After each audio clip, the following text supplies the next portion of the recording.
আসসালামু আলাইকুম। NTP academia দ্বারা আয়োজিত আজকের এই ভিডিওতে সবাইকে স্বাগত জানাচ্ছি, যেখানে আমরা জেনে নিব after resetting MikroTik router how can we fix the login problem by using Winbox. অর্থাৎ MikroTik রাউটার রিসেট করার পর লগইন না করতে পারার যে সমস্যাটি উইনবক্সের মাধ্যমে কিভাবে তা সমাধান করতে হয়। চলুন তাহলে শুরু করা যাক আজকের ভিডিওটি।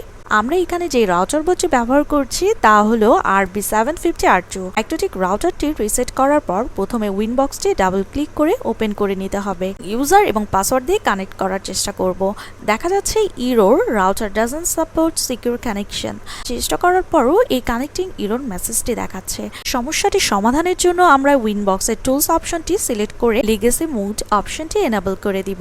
উইনবক্সটি রিফ্রেশ করে নিব এবং ম্যাক অ্যাড্রেসে ক্লিক করে পুনরায় কানেক্ট অপশনে ক্লিক করে নেব। উইনবক্সে লগইন করার যে সমস্যাটি হচ্ছিল, এবার কানেক্ট করার পর উইনবক্সের ইন্টারফেসটি ওপেন হয়েছে। উপরের ধাপগুলো ফলো করে MikroTik রিসেট করার পর প্রায় উইনবক্সের মাধ্যমে MikroTik-এ লগইন করতে না পারার যে সমস্যাটির সম্মুখীন আমরা হয়ে থাকি, সেটির সমাধান আমরা খুব সহজেই পেতে পারি। আজকের ভিডিওটি এই পর্যন্তই। এতক্ষণ সাথে থাকার জন্য সবাইকে জানাচ্ছি আন্তরিকভাবে ধন্যবাদ। নতুন কোনো টপিক নিয়ে আবারও দেখা হবে আগামী ভিডিওতে।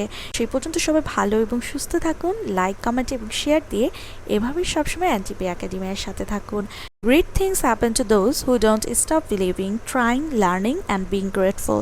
So keep learning and growing with NTP Academia. Allah Hafiz.